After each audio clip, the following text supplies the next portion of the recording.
와, 진짜 피부과 전문의가 봐도 바세린은 진짜 가성비 끝판왕인 것 같습니다. 단돈 2, 3천 원에 피부에 이렇게 좋은 효과를 준다는 게 정말 그런데 대부분의 사람들이 이 바세린의 효과를 제대로 얻지 못하고 계시는데요. 그 이유는 바세린을 단독으로 발랐기 때문입니다. 그럼 지금부터 바세린이 어떤 제품과 같이 바르면 좋은지, 그리고 뭘 조심해야 하는지 쏙쏙 집어드릴게요.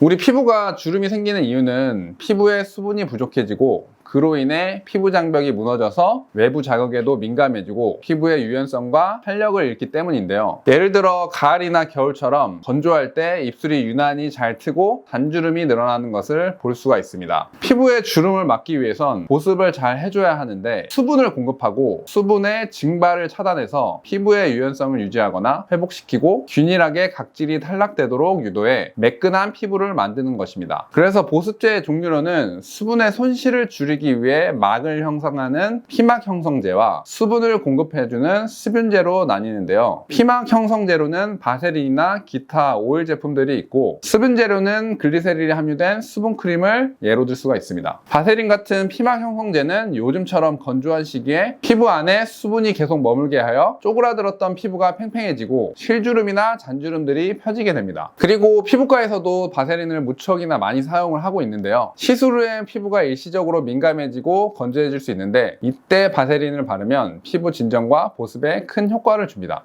그리고 피부가 찢어지거나 까진 상처가 생겼을 때 수분 드레싱에 바세린을 활용하는 경우도 많습니다. 바세린이 보호막을 형성시켜서 상처 부위가 건조해지지 않도록 도와줘서 상처가 빨리 아물 수 있고 외부로부터 오염을 막아 감염을 예방해주기 때문입니다. 자, 그럼 바세린은 어떻게 사용해야 더 큰 효과를 볼 수가 있을까요? 수분을 보충해주는 제품들과 같이 사용을 해주면 큰 효과를 볼 수 있습니다. 자, 첫 번째로는 히알루론산과 글리세린 같은 수분제입니다. 히알루론산은 피부에 수분을 끌어당겨서 촉촉하게 만들어주고 글리세린은 수분을 유지하는 데 탁월한 성분입니다. 시중에 판매하는 앰플, 로션, 수분크림 등에 이 성분들이 포함이 되어 있습니다. 건조할 땐 수분크림을 발라도 몇 시간 뒤에 금방 건조해지고 바세린만 발랐을 땐 번들번들 거리기만 하고 별로 효과를 못 봤다면 히알루론산 앰플이나 수분크림을 바르신 후에 바세린을 덧발라보세요. 수분제는 건조한 피부에 부족했던 수분을 채워주고 바세린은 그 수분이 빠져나가지 못하게 막을 형성해서 오랫동안 수분을 유지할 수가 있습니다. 그로 인해 피부에 탄력이 생겨서 단주름이 개선되는 것을 느낄 수가 있습니다.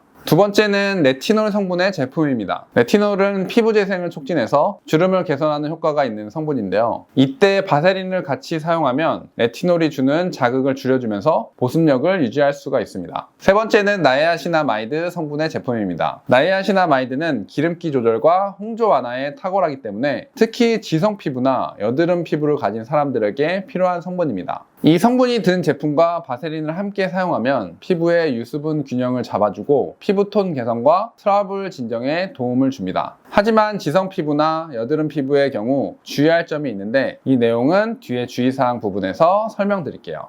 네 번째로는 달팽이 점액 성분의 제품입니다. 달팽이 점액은 피부를 진정시키고 회복을 돕는 성분인데 바세린과 함께 사용하면 피부 장벽을 강화해서 보습과 재생 효과를 동시에 누릴 수가 있습니다. 방금 말씀드린 성분들이 들어있는 앰플이나 크림을 바른 후에 바세린을 덧바르거나 아니면 보습제를 3, 바세린을 1 정도 비율로 섞어서 건조한 부위에 발라주시면 이런 기능성 제품만 사용하거나 혹은 바세린만 바를 때보다 더 효과적입니다. 하지만 바세린을 바르다 보면 트러블이 생기거나 화장이 뜨고 밀려서 고민이셨던 분들도 많을 텐데요. 바세린을 바를 때 주의할 점 또한 알려드리겠습니다. 우선 첫 번째로 지성 피부나 여드름 피부의 환자분들은 아주 조심해야 합니다. 지성 피부는 기름기 자체가 많아서 바세린을 과도하게 바르면 모공이 막혀서 오히려 트러블이 더 악화될 수가 있습니다. 그래서 지성 피부나 여드름이 자주 나는 피부는 얼굴 전체에 바르기보다는 꼭 필요한 부위에만 바르시는 것이 좋습니다. 예를 들어 입술 주변이나 코 주변처럼 겨울철에 건조해지는 부위에만 소량을 사용하는 것이 아주 좋습니다. 두 번째로는 시간대별로 사용법도 중요합니다. 저는 주로 바세린을 저녁에 사용하라고 권하고 싶습니다. 저녁 세안 후에 위에 말씀드린 꿀팁 제품들과 바세린을 같이 사용해 보세요. 밤새 수분을 피부에 가둬 놓을 수 있어서 수분팩으로 활용하시면 아침에 더욱 촉촉하고 탄력 있는 피부를 경험할 수가 있습니다. 반면 아침에는 바세린을 너무 많이 바르면 기름기가 남아있어 메이크업이 밀리거나 피부가 번들거리기 때문에 권장하고 싶지는 않습니다. 자, 마지막으로 바세린 사용 시 양 조절이 중요한데요. 바세린은 소량만 아주 얇게 펴 바르시고요. 각질이 있거나 주름이 있는 부위에 한 번 더 덧발라주는 것이 좋습니다. 단, 눈가는 피부가 얇기 때문에 아이크림 대신 사용하시더라도 소량만 바르시고 눈 안에 들어가지 않도록 주의해야 합니다. 오늘 이렇게 바세린에 대해서 알아봤는데요. 어떻게 사용하면 효과적인지, 어떤 걸 주의해야 하는지 정리를 해드렸습니다. 여러분들이 바세린을 유용하게 사용하셔서 주름의 효과를 많이 보신다면 너무 좋은 일이겠죠. 하지만 바세린만으로 해결되지 않는 주름들도 많은데요. 이런 경우는 저와 같은 피부과 전문의와 상담 후에 환자분들에게 맞는 치료를 진행하신다면 아주 큰 효과를 볼 수가 있으니 꼭 내원하셔서 상담을 받아보시는 것을 추천드립니다. 혹시라도 더 궁금하신 점이 있다면 아래 댓글을 남겨주세요. 친절히 답변 드리도록 하겠습니다. 이 영상이 도움이 되셨다면 구독과 좋아요, 알림 설정 부탁드립니다.